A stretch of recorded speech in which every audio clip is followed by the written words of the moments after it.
Hello everyone, welcome to Varshitha blogs. ఈరోజు మన blog ఏంటి అనుకుంటున్నారు?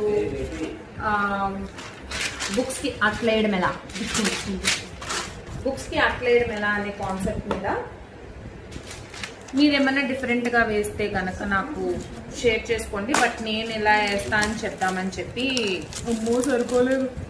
సో యాక్చువల్గా నేను ఏంటంటే టెక్స్ట్ బుక్స్ అన్నిటికీ ఇట్లా వేస్తున్నాను. నోట్ బుక్స్కి వచ్చేసరికి ఇలా ఈ కలర్ అనమాట.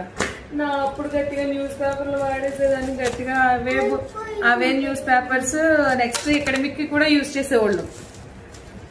బాగుండేది మంచిగా. ఇప్పుడు ఇగో 100 రూపాయలు 150 రూపాయలు పెట్టి కొనేస్తున్నాం. అయిపోతుంది అలా. గట్టిగా 10 పుస్తకాలకు కూడా రావట్లేదు. ఏంటో ఇది.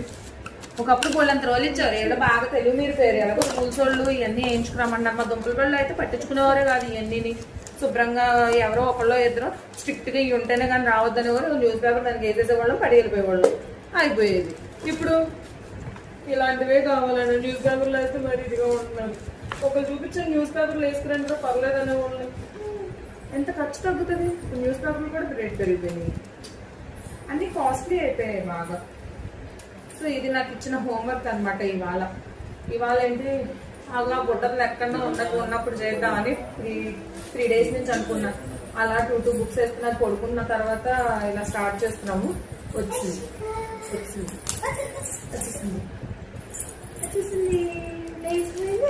పట్టుకెళ్ళాడు. సో అదనమాట. అది లేచి వచ్చింది. మనం పనులు చేసుకోనివ్వదు.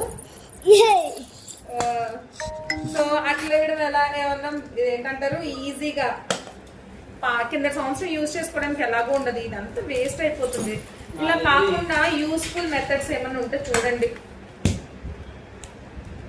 ఎలా అంటే రీయూజబుల్ అయి ఉండాలి. చూడు, ఇది చిరిగిపోతే వేస్ట్, మళ్ళీ పోతుంది కదా. ఎల్జీలో ఉంటారు. యశు, నువ్వు అట్లేసి నీకు నువ్వే వేసుకో బేబీ. ఓకే అండి, అయితే నేను ఇదైతే కంప్లీట్ చేస్తాను. Bye bye. చెప్పు బాయ్.